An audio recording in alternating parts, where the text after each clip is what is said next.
আমার আল্লাহ পাক রব্বুল আলামিন আমার রাসূলুল্লাহকে তামাম কুল কায়নাতের নবী রাসূল করে পাঠিয়েছিলেন। আর একটু জোরে বলুন সুবহান। ও যুবকেরা, ও রাসূলুল্লাহর প্রেমিকেরা, আমরা কোন নবীর উম্মত, আমরা কোন রাসূলের উম্মত? আমরা কি কখনো ভেবে দেখেছি আমরা রাসূলকে না চাইতে পেয়ে গিয়েছি, আমরা শেষ নবীর উম্মত হয়ে গিয়েছি?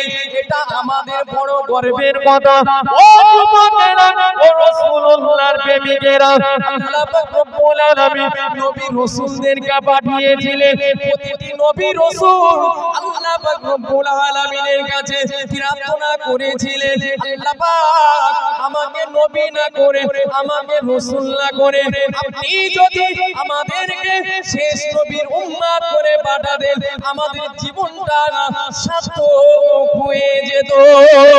ও যুবকেরা, ও রাসূলুল্লাহর প্রেমিকেরা, আমার আল্লাহ পাক রব্বুল আলামিন আমাদেরকে বড় ভালোবাসে। আমাদেরকে ভালোবেসে দুনিয়ার বুকে শেষ নবীর উম্মত করে পাঠিয়েছে। এতে আমরা খুশি না বেজার? খুশি তো নাকি? তাহলে শেষ নবীর উম্মত হয়ে যদি আমরা খুশি হই, তাহলে রাসূলুল্লাহর সুন্নাতগুলোকে আমাদের মানতে হবে তো নাকি? আমরা তো সকলেই রাসূলুল্লাহর ভালোবেসে থাকি, ঠিক কি না? আচ্ছা, আমি যদি আপনাদেরকে প্রশ্ন করি, রাসূলুল্লাহ ভালোবাসেনি কে বলেন তো? নিজের চাচা আবু তালেব ভালোবেসেছিল না? এক কথা বলে না, রাগ করছেন আপনারা? নিজের চাচা আবু তালেব, যিনি যতদিন বেঁচে ছিলেন রাসূলুল্লাহকে কখনো কষ্ট পেতে দেয়নি। আচ্ছা বলুন তো, রাসূলুল্লাহকে তিনি তো ভালোবাসতেন। মরণের সময় ইমানি কলেমাটা পড়েছিল বলে মনে হয়? রাসূলুল্লাহ সারা জীবন মানুষ করার পরে, লালিত পালিত করার পরে শেষ পর্যন্ত জাহান্নামী, ঠিক কি না? কথা বলে জাহান্নামী না? ভালোবাসলে হবে না। আল্লাহ পাক রব্বুল আলামিন কোরআনের মধ্যে বলছেন, কুল ইন কুনতুম তুহিব্বুনাল্লাহা ফাত্তাবিউনি ইউহিব্বুকুমুল্লাহ ওয়া ইয়াগফির লাকুম যুনুবাকুম আল্লাহু গফুরুর রহিম। আল্লাহ পাক রব্বুল আলামিন বলছেন, হাবিব আপনি তাম বিশ্ববাসীকে জানিয়ে দেন, আমি আল্লাহ যদি কেউ আমাকে ভালোবাসতে চায়, ফাত্তাবিউনি, সে যেন আপনার ইত্তেবা করে। ভালোবাসার কথা কিন্তু আল্লাহ বলেন। অনেকে বলে যে আল্লাহকে যদি কেউ ভালোবাসতে চায়, সে যেন সর্বপ্রথম আপনাকে ভালোবাসে। এখানে কিন্তু আল্লাহ এটা বলে, আল্লাহ রাসূলকে বলে দিলেন, ওগো আমার হাবিব আপনি গোটা বিশ্ববাসীকে জানিয়ে দেন, আমি আল্লাহ যদি আমাকে কেউ ভালোবাসতে চায়, সে যেন সর্বপ্রথম আপনার ইত্তেবা অনুসরণ করে। আর যে আপনার ইত্তেবা অনুসরণ করলো, আমি আল্লাহ পাক রব্বুল আলামিন সে আমাকে ভালোবাসলো। আর যে আমি আল্লাহ আমাকে ভালোবাসলো, আমি আল্লাহ জানিয়ে দিলাম গফুরুর রহিম, তার জীবনের গুনাহগুলোকে maaf করে দেব। জোরে বলুন সুবহানাল্লাহ। জোরে হবে না সুবহানাল্লাহ? আল্লাহ পাক রব্বুল আলামিন আমার রাসূলুল্লাহকে এত ইজ্জত দিয়েছিলেন, সম্মান দিয়েছিলেন। রাসূলুল্লাহ নূরটাকে আমার আল্লাহ সৃষ্টি করলেন। আচ্ছা বলুন তো, দুনিয়ার বুকে আল্লাহ পাক রব্বুল আলামিন পাঠাবে, একটা মাধ্যম লাগবে কিনা? আল্লাহ পাক রব্বুল আলামিন নবী আদমকে সৃষ্টি করলেন, তানার ললাটে আমার রাসূলুল্লাহ নূরটাকে দিলেন। আদম থেকে নিয়ে আপনার নবী শীস আলাইহিস সালাতু ওয়াস সালাম, এমনই ভাবে ইদ্রিস আলাইহিস সালাতু ওয়াস সালাম, এমনই ভাবে ইব্রাহিম নূহ আলাইহিস সালাতু ওয়াস সালাম, ইব্রাহিম খলিলুল্লাহ, ইসমাঈল জবিহুল্লাহ, এমনই ভাবে কিলাব, এমনই ভাবে রাসূলুল্লাহর পদদাতা হাসিব, যার নাম অনুসরণ করে রাসূলুল্লাহকে হাসিমি নবী বলা হয়, ঠিক কি না? জি, তানার দাদা আব্দুল মুত্তালিবের 10টা পুত্র ছিলেন, জানেন তো আপনারা? আর রাসূলুল্লাহ হলেন দুই জবাইকৃত ব্যক্তির সন্তান, জানেন? এক হলো নবী ইসমাঈল জবিহুল্লাহ, এই হলো এক নাম্বার। দ্বিতীয় নাম্বার হলো আপনার আব্দুল্লাহ। এই আব্দুল্লাহ রাদিয়াল্লাহু তাআলা আনহু, তানারই তো পুত্র আমাদের রাসূলুল্লাহ, ঠিক কি না?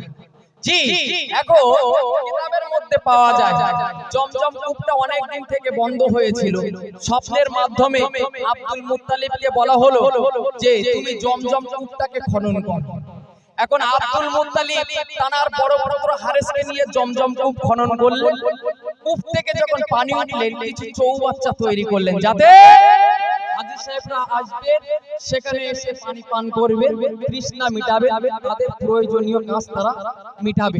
এখন মক্কার বেঈমান বেদিনেরা প্রতিদিন রাত্রিবেলা কি করতেন, ওই জমজম কূপের পানিটা নোংরা করে ফেলতেন। আব্দুল মুত্তালিব নিয়ত করলেন, আল্লাহ আপনি যদি আমাকে 10টা পুত্র দান করেন, আর তারা যখন বড় হবে আমার যখন সহযোগিতা করবে, তার মধ্যে একটা পুত্রকে আমি আল্লাহ আপনার রাস্তায় কুরবানি করে দেব। জোরে বলুন সুবহানাল্লাহ। এখন আল্লাহ পাক রব্বুল আলামিন আব্দুল মুত্তালিবের দোয়াকে কবুল করে নিলেন। নেওয়ার পরে 10টা পুত্র সন্তান দান করলেন। এখন আব্দুল মুত্তালিবের সন্তানগুলো সব বড় হলো। বড় হওয়ার পরে কি করলেন, তারা যখন উপযুক্ত বয়স্ক প্রাপ্ত হলো, ওই সময়তে একদিন শুয়ে আছে আব্দুল মুত্তালিব, ঘুমিয়ে আছে, ঘুমের ঘরে স্বপ্ন দেখছে, ওগো আব্দুল মুত্তালিব তুমি যে ওয়াদা করেছিলে, তুমি যে মানত করেছিলে, সেটা কি পূরণ করবে না? আব্দুল মুত্তালিবের ঘুমটা ভেঙে গেল। আব্দুল মুত্তালিব ছুটে ছুটে সমস্ত পুত্রের কাছে গেলেন। এ বলে আব্বাজান আমাকে কুরবানি করো, ও বলে না, ও বলে আব্বাজান আপনি আমাকে কুরবানি করুন। এমনই ভাবে বলতে বলতে আব্দুল মুত্তালিব শেষ পর্যন্ত কি করলেন, লটারি করলেন। একদিকে আব্দুল্লাহর নাম, একদিকে কার নাম, 10টা উটের নাম, কিন্তু লটারি করে আব্দুল্লাহর নামটাই উঠে যায়। 20টা উট দেয়, 30টা উট দেয়, 50টা উট দেয়, 70টা উট দেয়। এমনই ভাবে 100 যখন উট হলো, সেই সময় আব্দুল্লাহ রাদিয়াল্লাহু তাআলা আনহুর নামটা বাদ দিয়ে উটের কি করেছিলেন, নাম উঠেছিল, উটের নাম উঠেছিল। এই দিক থেকে যদি দেখা হয় তাহলে আব্দুল্লাহ জবাইকৃত ব্যক্তি, ঠিক কি না? আব্দুল্লাহ রাদিয়াল্লাহু তাআলা আনহু তিনিও হলো জবাইকৃত ব্যক্তি। এখন আব্দুল্লাহ রাদিয়াল্লাহু তাআলা আনহু বিবাহের বয়স হয়ে গেল, বিবাহ দেবে পাত্রী খোঁজাখুঁজি করছে। এদিকে আব্দুল্লাহ রাদিয়াল্লাহু তাআলা আনহুর পিতা হযরত আব্দুল মুত্তালিব, তার একজন পুত্র ছিল ওহাব ইবনে আব্দে মান্নান, যিনি ছিলেন মদিনার বাসিন্দা। মুসলমান ঘরের ছেলেরা, মেয়েরা, বাপেরা, ও রাসূলুল্লাহ প্রেমিকেরা, এইদিকে ওহাব ইবনে আব্দে মান্নান মক্কায় হজ করার জন্য চলে আসলেন। হজ করার জন্য আসার পরে, হজে আসার পরে আব্দুল মুত্তালিবের সাথে দেখা করলেন। আব্দুল মুত্তালিব সেই সময়তে কাবা ঘরের মুতাল্লি ছিলেন। তিনি বহিরাগত হাজী সাহেবদেরকে মেহমানদারি করতেন, নিরাপত্তা দিতেন, তিনি সেবা যত্ন করতেন। ও যুবকেরা, ও রাসূলুল্লাহর প্রেমিকেরা, আব্দে মান্নান হজ করতে এসে আব্দুল মুত্তালিবের কাছে চলে আসলেন। আব্দুল মুত্তালিবের কাছে আসার পরে আব্দুল মুত্তালিবের সাথে গল্প করতে লাগলেন, অনেক কথোপকথন করতে লাগলেন। ও যুবকেরা, ও রাসূলুল্লাহর প্রেমিকেরা, যতই হোক বাল্য বন্ধু, অনেক মনের কথা, অনেক দিন পরে দেখা সাক্ষাৎ হয়েছে। গল্প করতে করতে এদিকে ওহাব ইবনে আব্দে মান্নানের মনে একটা ইচ্ছা ছিল যে আব্দুল মুত্তালিবের একজন পুত্র আছে, নাম তার আব্দুল্লাহ, তিনি জবাইকৃত ব্যক্তি। ও যুবকেরা, ও রাসূলুল্লাহর প্রেমিকেরা, আব্দুল্লাহর সমস্ত ঘটনা ওহাব ইবনে আব্দে মান্নান মদিনায় বসে বসে বসে বসে শুনেছিলেন। ও যুবকেরা, ও রাসূলুল্লাহর প্রেমিকেরা, এদিকে ওহাব ইবনে আব্দে মান্নানের একজন কন্যা ছিলেন, তিনি প্রাপ্ত বয়স্ক ছিলেন, তিনি চাইছিলেন আব্দুল মুত্তালিবের ওই পুত্রটার সাথে আমার কন্যা আমিনার বিবাহটা দিয়ে দেব। কিন্তু যতই হোক মেয়ের বাপ লজ্জার খাতিরে তার সাথে বলতে পারে না। ও যুবকেরা, ও রাসূলুল্লাহর প্রেমিকেরা, এক পর্যায়ে গল্প করতে করতে করতে করতে আব্দুল মুত্তালিবকে বলে দিলেন, ওগো ভাই আব্দুল মুত্তালিব, আমার একটা কন্যা সন্তান রয়েছে, আমার একটা কন্যা সন্তান রয়েছে, নাম তার আমিনা। সে উপযুক্ত প্রাপ্ত বয়স্ক হয়ে গিয়েছে, তাকে পাত্র দরকার, তাকে বিবাহ দেওয়ার দরকার। অনেক অনেক সন্তান আসছে, অনেক সম্পর্ক আছে, কিন্তু আমার আমিনার জন্য উপযুক্ত একটা পাত্র পাচ্ছি না। ও যুবকেরা, ও রাসূলুল্লাহর প্রেমিকেরা, যখন ওয়াহাব ইবনে আব্দে মান্নাফ বলে এমন কথা বলল, আব্দুল মুত্তালিব বললেন, ওগো আমার বন্ধু আব্দে মান্নাফ, তাহলে তোমার কন্যার সাথে আমার পুত্র আব্দুল্লাহর বিবাহটা দিয়ে দাও। আমি আব্দুল মুত্তালিব মনে করি তোমার কন্যার জন্য আমার পুত্র আব্দুল্লাহ যথেষ্ট। বলুন না সুবহানাল্লাহ। ওয়াহাব ইবনে আব্দে মান্নাফ বলছে, ভাই আব্দুল মুত্তালিব, আমার একটা কন্যা আছে, তো বিবাহের উপযুক্ত হয়েছে, অনেক পাত্র আসে, আসলে কি হবে, তার জন্য উপযুক্ত কোন পাত্রই আমি পাচ্ছি না। আব্দুল মুত্তালিব যখন শুনলেন, বললেন, তখন বলছেন, ভাই তাহলে আমারও একজন উপযুক্ত পাত্র আছে, যে বুদ্ধিমত্তায় আপনার সৎ চরিত্রবান, ছেলের প্রশংসা করতে নেই, তাও সত্য কথা বলবো, তা এখানে লজ্জা কিসে? যদি মনে হয় তোমার কন্যার সাথে তোমার কন্যাকে আমার পুত্রের সাথে বিবাহ দিতে পারো। যখন আব্দুল মুত্তালিব এমন কথা বললেন, এদিকে ওয়াহাব ইবনে আব্দে মান্নাফ খুশিতে বাগেবা, এমন একটা পরিবারে বিবাহ হবে।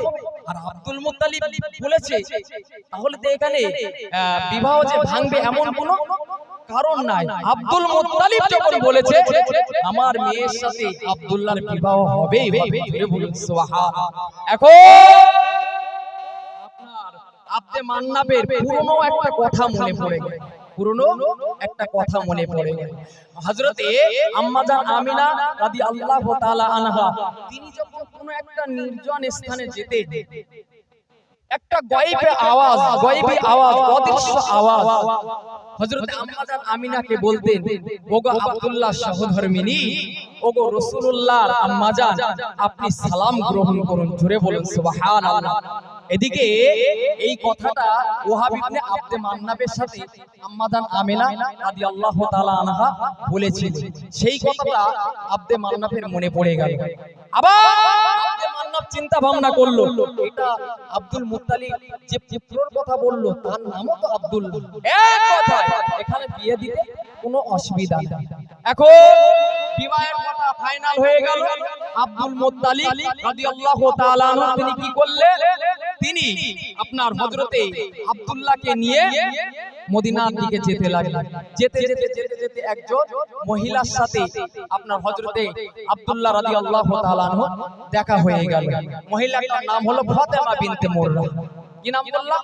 ফাতেমা বিনতে মুররা, যিনি ছিলেন তাওরাত ও ইনজিলের আপনার একজন পণ্ডিত, যিনি সবকিছু বুঝতেন। তাওরাত ইনজিল আপনার হযরত আব্দুল্লাহ রাদিয়াল্লাহু তাআলা আনহুর ললাটে আপনার নূরে মুহাম্মাদি দেখে তিনি বুঝতে পেরেছিলেন। তাই তিনি হযরত আব্দুল্লাহ রাদিয়াল্লাহু তাআলা আনহুকে বিবাহের প্রস্তাব দিয়েছিলেন। ওগো আব্দুল্লাহ, তুমি যদি আমার সাথে বিবাহ করো, তাহলে তোমাকে 100 উট কি করা হবে, উপহার দেওয়া হবে। 100 উট উপহার দেওয়া হবে। আব্দুল্লাহ রাদিয়াল্লাহু তাআলা আনহু খুবই লজ্জিত ছিলেন। তিনি সোজাসুজি বলে দিলেন, দেখো, আমি আমার আব্বাকে না জানিয়ে কিছু করতে পারবো না। কেন? আমার আব্বা যেটা বলবে সেটাই হবে। সেখান থেকে চলে গেলেন। যাওয়ার পরে এখন হঠাৎ করে আবার একদিন ওই ফাতেমা বিনতে মুররার সাথে হযরতে আব্দুল্লাহ রাদিয়াল্লাহু তাআলা আনহু দেখা হয়ে গেল। যখন দেখা হলো, ফাতেমা বিনতে মুররা বলছেন, আব্দুল্লাহ, ওগো আব্দুল্লাহ, তুমি এখান থেকে যাওয়ার পরে কোথায় অবস্থান করেছিলে, কোথায় ছিলে? হযরত আব্দুল্লাহ রাদিয়াল্লাহু তাআলা আনহু বলেন, আমি এখান থেকে যাওয়ার পরে ওয়াহাব ইবনে আব্দে মান্নাফের কন্যা হযরতে আমিনা রাদিয়াল্লাহু তাআলা আনহা, তার সাথে বিবাহ করেছি এবং সেখানে 3 দিন অবস্থান করেছি, 3 রাত অবস্থান করেছি।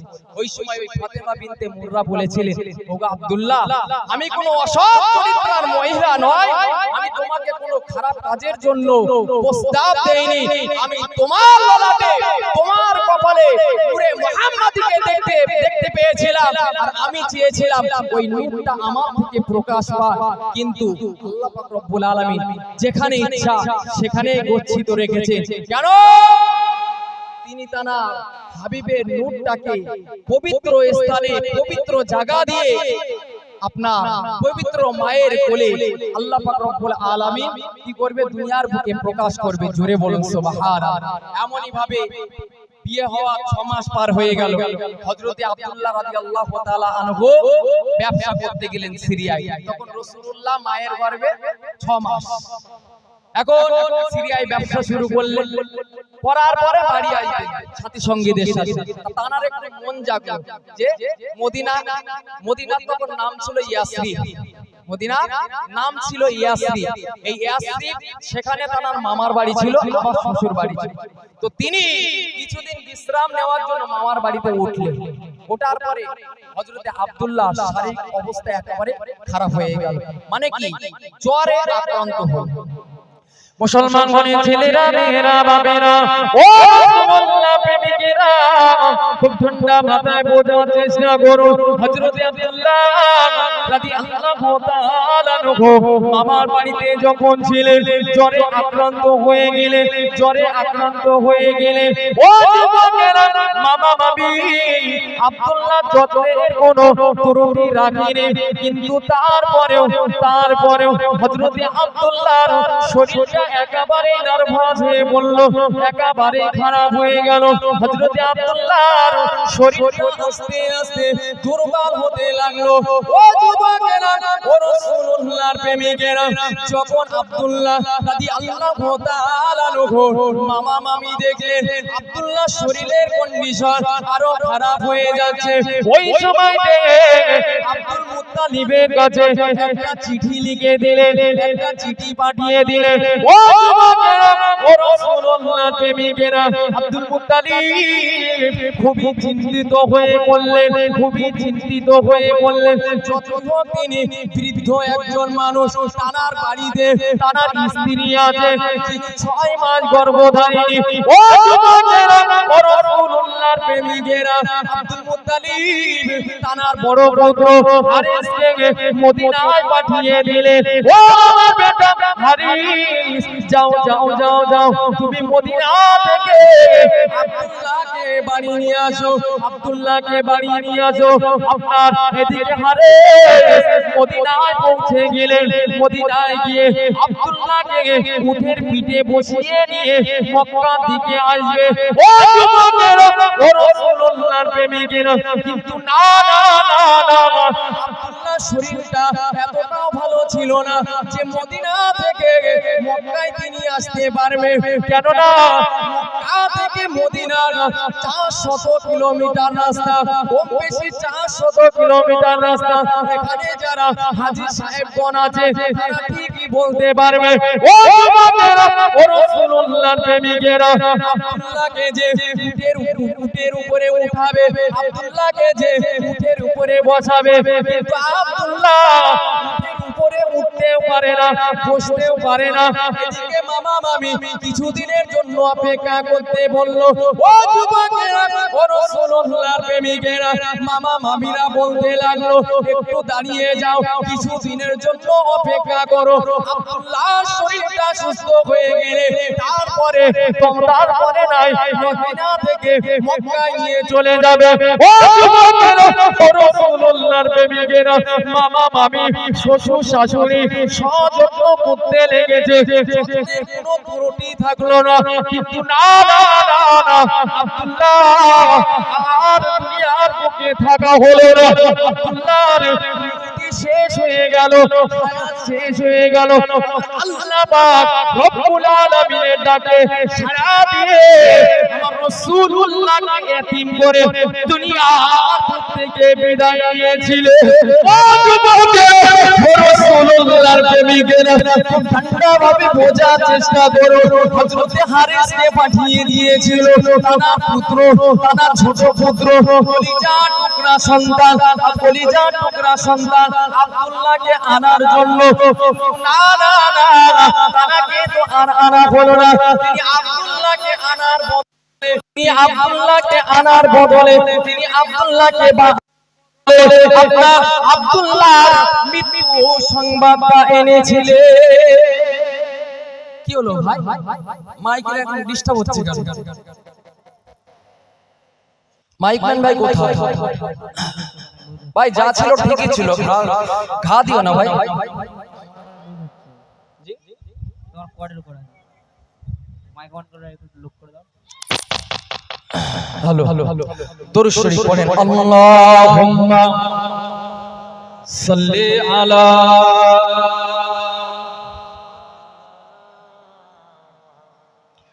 ওয়ালা আলি।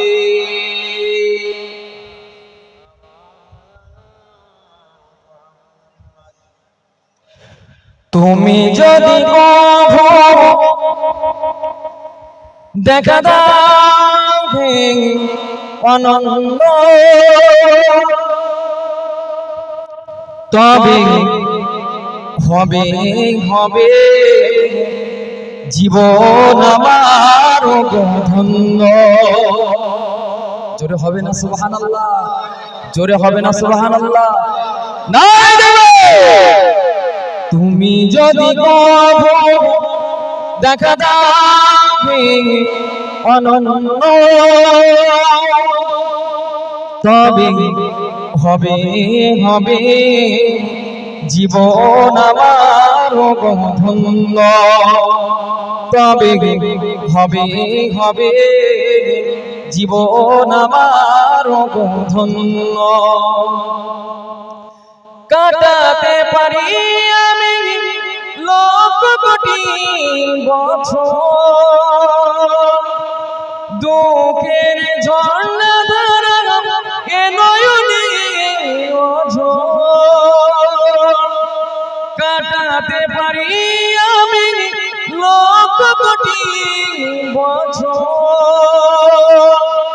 দুঃখের ঝর্ণা ধারা এ নয়নে অঝোর। পাই যদি দেখা সামান্য, তবে হবে হবে জীবন আমার ধন্য, তবে হবে হবে জীবন আমার ধন্য। তুমি যদি কভো দেখা দাও অনন্য, তবে হবে হবে জীবন আমার ধন্য, তবে হবে হবে জীবন আমার ধন্য। অনন্তকাল আমি থাকিতে পারি বসে, যদি বল দেখা দিবে স্বপ্নে শুধু এসে। অনন্তকাল আমি থাকিতে পারি বসে, যদি বল দেখা দিবে স্বপ্নে কবু এসে। হোক না সে অরণ্য, তবে হবে হবে জীবন আমার ধন্য, তবে হবে হবে জীবন আমার ধন্য। তুমি যদি কভো দেখা দাও অনন্য, তবে হবে হবে জীবন আমার ধন্য, তবে হবে হবে জীবন আমার ধন্য। আল্লাহুম্মা সাল্লি আলা। সকলে মহাব্বতের সাথে একসাথে উচ্চ আওয়াজে পড়ুন।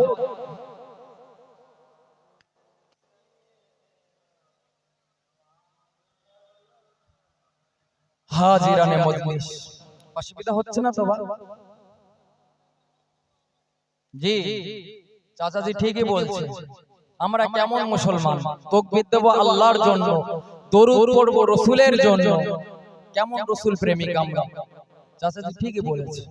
এখানে যদি আপনারা তাকবীর দেন এই সারা গ্রামটা পুরো ছড়িয়ে পড়বে আওয়াজ হবে কি? আল্লাহ পাক রব্বুল আলামিন আমাদের সকলকে বুঝ দান করেন। সকলে বলি আল্লাহুম্মা আমিন। যাই হোক, যে কথা আমরা শুনছিলাম, আব্দুল মুত্তালিব নিজের পুত্রকে, বড় পুত্রকে পাঠালেন ছোট পুত্রকে বাড়ি আনার জন্য। কিন্তু শেষমেশ দেখা গেল বড় পুত্র ছোট পুত্রকে আনবে কি? বড় ভাই ছোট ভাইকে মদিনা থেকে মক্কায় আনবে কি? এদিকে আল্লাহটাকে সাড়া দিয়ে ছোট ভাই দুনিয়া থেকে বিদায় নিয়ে নিলেন। সকলে বলি ইন্না লিল্লাহি ওয়া ইন্না ইলাইহি রাজিউন। এখন হারেস মক্কা মদিনা থেকে মক্কায় ফিরে আসে। আসার পরে যখন তানার পিতা আব্দুল মুত্তালিবের কাছে মৃত ভাইয়ের সংবাদ দিলেন, হযরত আব্দুল মুত্তালিব ঝরঝর করে কান্না শুরু করে দিলেন। খুব কান্নাকাটি করলেন। স্বাভাবিক, তানার ঘরে একজন মহিলা, তিনি গর্ভবতী, আর কিছুদিন বাদে দুনিয়ার বুকে সন্তান প্রসব করবে, কে দেখভাল করবে? আমি আব্দুল মুত্তালিব, আমার তো বয়স হয়েছে, আমি তো তেমন দৌড়াতে পারি না। খুব কান্নাকাটি করতে লাগলেন। এমনই ভাবে চলতে চলতে কোন রকম ভাবে চলছে।